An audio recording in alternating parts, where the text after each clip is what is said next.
ማሌት ከዚህ በፊት በአይኗ አይታ የማታውቀውን ነገር አየች። ብሩክ ቅድስቴን ሊስማትና ወደፊትም ከሷ ጋር መኖር እንደሚችል ፍቅሯን ሲገልጽላትና ሊሳሳሙ እንደተገጣጠሙ በአይኗ በብረቱ አየችው። ያየችውንም ነገር ማመን አቅቷት አፏን ከፍታ አይኗ ፈጦ እያየች ነበር። ይገባታል፣ ሁሉንም ነገር ማየት አለባት። ብሩክ እሷን እንደማይወዳትና ቅድስት እንደምትገባው ማወቅ አለባት። ዝና ከዛ ከቤት መውጣት እንደሌለባትና የእሱ ቀኝ እጁ ሆና እዛ ቤት እንድትሰራ ትእዛዝ ሰጧታል። እሷ ግን ከዝና ይልቅ ብሩክ ይሻለኛል ብላ መርጣ ነበር። ግን ያው ከዝና ሀሳብ መውጣት ስለማትችል ሀሳቡን ተቀብላሽ ችግር የለውም ብላ ተስማምታለች። ብሩክ እንግዲህ ከቤት የውጭልኝ አንቺ የተረገምሽ በማለት ሽጉጥ መዞባት ነበር። ነገር ግን በስሜት ሆኖ ትልቅ ስህተትና ወንጀል ከመስራት ወንድሙ መድብል ታድጎታል። እዚህ ነገር ውስጥ አትግባ፣ የሰውን ጉዳይን የጨርሰዋለሁኝ። አንተ እኮ ልጅ አሳዳጊ ነህ፣ ወደፊት ብዙ ተስፋ አለ። እኔ ግን ለማን ብዬ ነው ለህይወት የምሳሳው? እኔ ያለሁ እኔ የማደርገውን ነገር አደርጋለሁ በማለት ከእጁ ላይ ሽጉጡን በመቀበል አስወጥቶታል ማለት ነው። ይሄ ማድረጉ ትክክል ነው። ብሩክ ማለትን የሆነ ነገር ቢያደርጋት ልጁ ምሳሌ ናት የምትጎዳው። ምክንያቱም እሱ ወደ እስር ቤት ቢገባ ልጁን ማን ይንከባከባል? ስለዚህ ሁሉም ነገር በብልሃት መድብል ነው መወጣት ያለበት። ዝና ደግሞ እነሱ ከመሰረቱብን ክስ የማያቆሙ ከሆነ ህይወታቸው አደጋ ላይ ነው። በመጀመሪያ ብሩክ፣ ከዛም መድብል፣ ከዛም ደግሞ ልጁ ምሳሌ ህይወታቸው አንድ ባንድ ያልቀዋታል እንጂ እኔ በሰላም አርፌ አልቀመጥም። ስለዚህ ከሚያደርጉት ነገር መቆጠብ አለባቸው። ያ ካልሆነ ግን አንድ ባንድ እንጨርሳቸዋለን በማለት ከካሊብ ጋር ሲነጋገሩ ነበር። እቤት ውስጥ አግታ አስቀምጧትን ልጅ ደግሞ ኃይለኛ ከመሆኗ የተነሳ አብራን ብትሰራ ይሻላል ሲልም ለካሊብ ነገረው። ካሊብም ደግሞ ስለዚህ ጉዳይ ምንድን ነው? ከአጠገብ እንድትርቅ አትፈልግም? ወድሃት ከሆነ ተናገር፣ ከሌሎቹ በተለየ ሁኔታ እየተንከባከብካት ትገኛለህ ብሎም እያፋጠጠው ነበር። ዝና ግን ልጅቷን ሳይወዳትም አልቀረም። እንዲሁም ደግሞ ጀግንነቷና ጠንካራነቷ ተመችቶታል።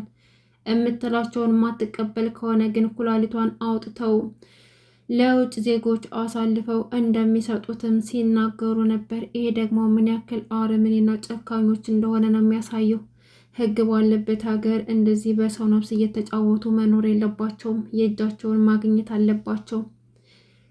ሞገስ ደግሞ ሎላ ጠበቃው ስለያዛ ጠበቃው ጋር ሄዳ ያው እንግዲህ ለዛሬም የሆነ ምክንያት ፈጥራ ልታመልጥ ትችላለች እና ሞገስ ደግሞ ሁሉንም ነገር ዳጣ ስለነገረችው በጣም ተበሳጭቶ ነበርና እዛም ከሄደች በኋላ ፔሬድ መጥቶብኛል በማለት ራሷን ስታ በመውደቅ አታላው ይቅርታ አድርግልኝ፣ ሌላ ጊዜ አንተ ያልክቤ ቦታ ድረስ እመጣለሁ በማለት ከያዘበት ሆቴል አምልጣ ወታለች ማለት ነው። ጠበቃውን በጣም ተበሳጭቷል። በእኔ ላይ እየተጫወትሽብኝ ነው እንዴ? ምንድን ነው የምትፈልጊው? ቆይ ነው ወይስ ደግሞ የአልጋ ፎቢያ ያለብሽ ወይንስ ደግሞ ድንግል ነሽም እያለ ሲቆጣት ነበረ። ሞገስ ሉላን አገኛት በስተ መጨረሻው አግኝቷት፣ ግን እንዴት ይሄን ያክል ትልቅ ሚስጥር ትደብቅኛለሽ? እኔ እኮ ገንዘቤ ካንቺ አይበልጥም፣ ጥንቅር ብሎ ይቀራል። እንዴት በሚሊዮን ብር አንቺን አሳልፌ እሰጥሻለሁኝ?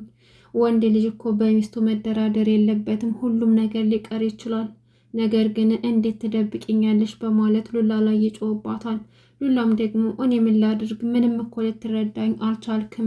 ልነግርህ መንገድ ስጀምር አንተ ደግሞ ለገንዘብህ ምን ያክል ጉጉት እንዳደረብህና ወደ ውጭ እንሄዳለን የምትለው ሀሳብህንም በየቀኑ እየጨመረ መጥቷልና ደስታህን አልነሳህም በማለት ነው። አንተ ደግሞ ፊቴን እንኳን አይተህ ጭንቀቴን አይተህ ልትረዳኝ አልቻልክም እያለችው እውነቷን ነው። በነገራችን ላይ ብዙ ጊዜ ጠበቃውን እንቀይረው ገንዘቡ ቢቀርብስ እያለች በተደጋጋሚ ጠይቀው ነበር። ነገር ግን እሱ ጭንቀቷን ሊረዳት አልቻለም። ነገር ግን ያው በግልጽ መናገር ነበረባት። ተናግራ መሆን ያለበት ነገር መሆን ይችል ነበረ።